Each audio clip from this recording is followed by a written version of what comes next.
stampers, it's Eleanor McGarry, independent Stampin' Up! Demonstrator from Canada. And today I'm going to show you a couple of cards using this Sweet Treats stamp set. It's a photopolymer stamp set that you can find in the July to December 2021 mini catalog. So you have another month to purchase this stamp set if you do want to do that. It's on page 11. Here it is here. And it comes with another coordinating stamp set that you could use on page 22, and it's called the Classic Cloche stamp set. There it is there. And you can also purchase the shaker domes right here. They're adhesive black plastic domes that coordinate with the Cloche stamp set, as well as the Sweets and Treats stamp sets, which we will be using. And I will show you another card using the domes. That'll be the second card in this video. But for now, I want to show you the first card, which is this. I've turned it into a happy birthday card. And the other reason why I do love the stamp set, as you can see, is it covers all the occasions in a year that you might want to make a card for. There's your classic, just basic love ya with a heart and a love ya. And then if you want to thank someone any way you slice it, I'm thankful for you, which you could use with a pie, the coordinating pie image. And then also, if you're a baker and you like to bake treats for your family or friends, you can use a tasty treat for someone sweet and make a little card to go with your baked goods when you give them to your friends and family. And of course, for Christmas, you can use the Christmas pudding. And the stamp set greeting is Bring on Christmas. So as you can see, it covers Christmas, birthday, thank you, love ya, thinking of you, any occasion. So let's get going with this card. Let me show you how to make this. Our base card is Old Olive, measuring 8.5 by 5.5, scored in the middle at 4 1/4, and our white layer is 5 1/4 by 4 inches. And what we're going to do first is add a little bit of color to this white layer, using our blending brushes and some Pear Pizzazz ink, just brushing on a little bit of the Pear Pizzazz onto the white.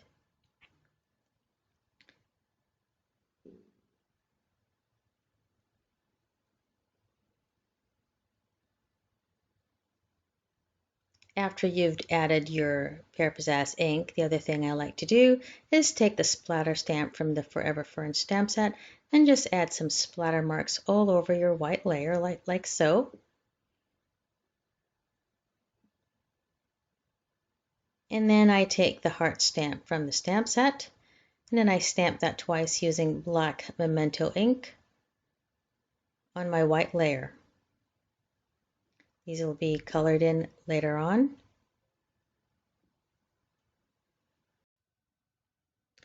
Now I've stamped the heart images again on real red cardstock. And what I'm going to do is I'm just going to fussy cut just the centers. So I have 2 of the center hearts cut out. And this is what I'm going to use rather than coloring the center image. I'm going to glue these hearts to the centers of the hearts that I've stamped on my white layer.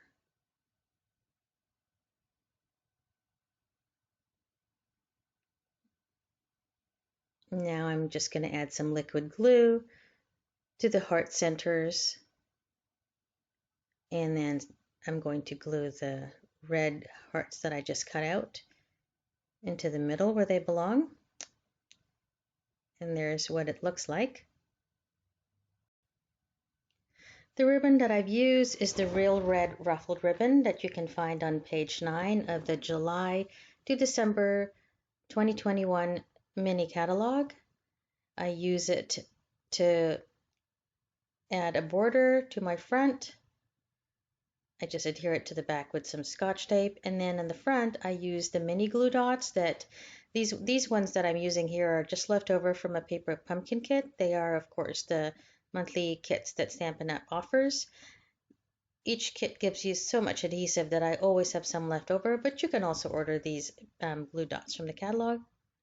And then I just adhere the other side of the ribbon to the back again with Scotch tape. And then The circles that I've used, you can just use any circle punches that you have, or currently in the catalog there's the layering circles dies that you can use. One of the circles that I cut out in crumb cake, I ran through the embossing machine a second time using the greenery embossing folder to give it some nice texture there. The pattern paper that I've used, the Designer Series pattern paper, is the Heartwarming Hugs Designer Series paper on page 57, again from the July to December 2021 mini catalog. As always, it's double-sided, giving you different designs on either side. And then I go ahead and stamp the cupcake image using Memento ink on the white circle that I had just cut out using my layering circles dies. And I'm going to color them in and stamp with stamped blends. I use the light Mango Melody first to color one side of the icing as I want it to be darker, and then I blended it all in using light So Saffron so that one side is darker. As you can see, this is darker here and it blends out lighter out the outside. And then I stamp the cupcake again on the same Designer Series paper, because then I can cut it out using my paper snips. And that I'm going to glue onto my stamped image.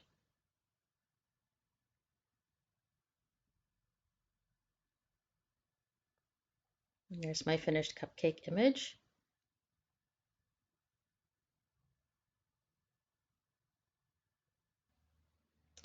Now it's time to put the final card together. I'm going to take the cutout circles that I did earlier in the pattern paper and the crumb cake layer that I embossed with the greenery folder. And I'm basically just arranging them behind the white circle that I've stamped the cupcake on in a pattern that I find pleasing to me. I just guess where I want to put them. And once I'm happy with the placement, I just turn my card around so that I can go ahead and add tape to the back.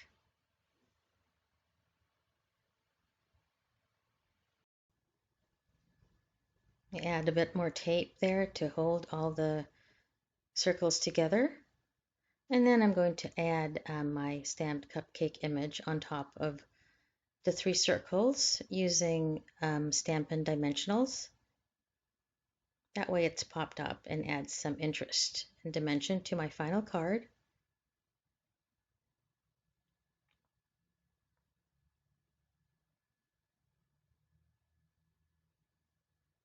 I'm just going to go ahead and add that onto my circles. And then I'm going to use liquid glue to glue the entire thing, which is all taped together now, on top of that ruffled ribbon so that the hearts on the side are still showing. And then one final little element, design element, is just one basic rhinestone gem that I'm going to put on the ruffled ribbon on top of that cupcake. And then it's time to stamp your sentiments. And I chose the sentiment that says, a tasty treat for someone sweet, happy birthday. And then now I'm just going to add that to my base card, which is Old Olive. And this would be the perfect card to give to someone celebrating a birthday with maybe some baked goods or a pie, or of course some cupcakes. And there's your final card.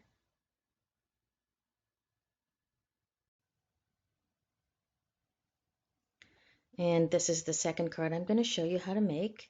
I used the cake stand as well as the Christmas pudding, and my greeting was the Bring On Christmas greeting from the Sweets and Treats stamp set. This card is a little bit different as far as the fold than the first one. This one is 11 inches by 4 1/4, and I scored it at 5 1/2, which is different from the first one, which was 8 1/2 by 4 1/4. that I scored in the middle. So first thing is I'm going to glue some designer series paper from the Heartwarming Hug stamp set. This designer series paper measures 4 inches by 2 inches. I've just glued that to the bottom of my white. And I've already pre-stamped my images using Memento Black. And I'm going to color it in with Stampin' Blends. For the cake stand, I use light and dark olive, starting with some dark olive on one side. And I'm going to blend that all in and fill in the whole image using light olive, blending the dark olive into the center. So it has like a shadow effect on one side.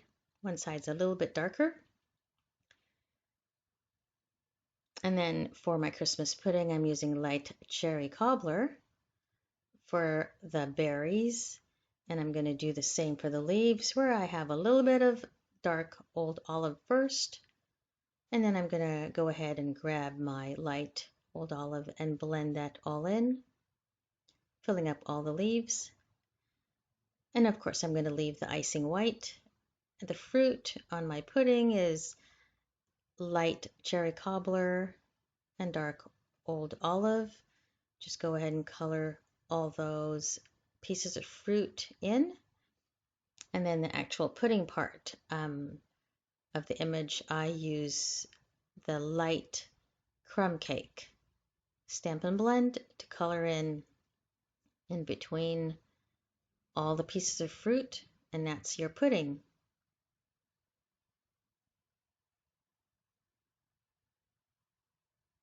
And then we're going to cut, fussy cut.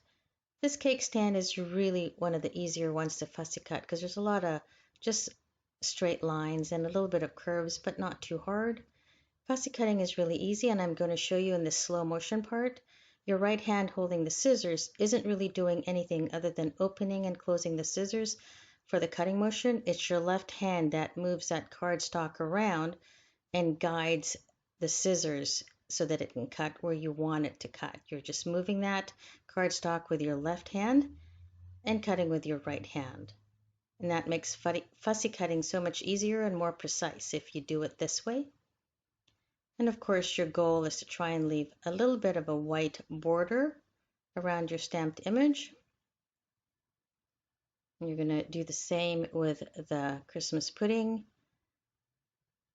Fussy cutting around using your right hand to cut and your left hand to move that cardstock around. And of course, you're going to try and leave a white border all around. The only place you don't want to do that is right at the bottom. You want to try and cut as close to that stamped image as possible. And the reason for that will be clear, and I'll show you and explain why when we put the card together.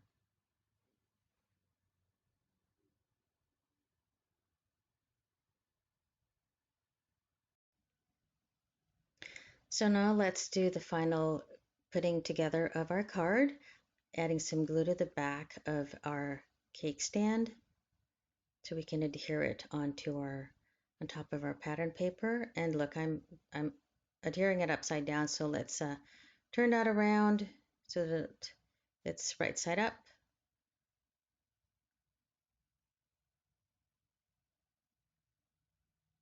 And then it's time to add the Christmas pudding on top. And when I had told you earlier to cut as close as possible to the stamp image on the bottom, it's so that when you glue it onto the cake stand, there isn't any white showing where the pudding meets the stand right there. It just doesn't seem right if there's some white showing on there. The greeting, which is Bring on Christmas, I stamped using Versamark on black cardstock, and then I embossed in white.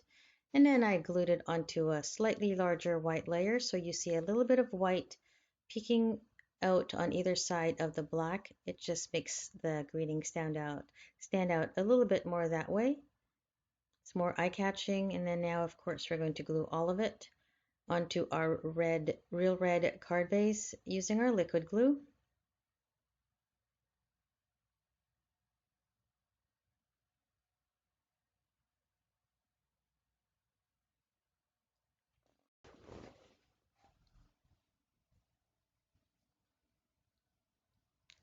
So there's your finished card. I'm going to add some basic pearl gems on either side, and ordinarily I'd be using my Take Your Pick tool for this as it has putty on one side.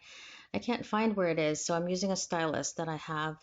And as you can see, I'm trying to make do without my Take Your Pick tool by picking up some glue and trying to pick up the pearl gems and adhering them onto the card. And I'm kind of glad I can't find my Take Your Pick tool because it just proves to me just how much I rely on it.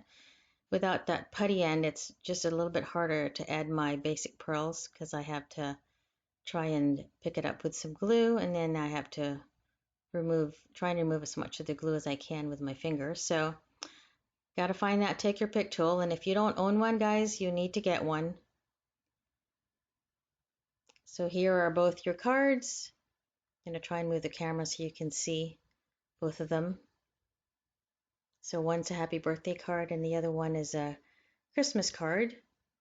Both done using this Sweets and Treats stamp set.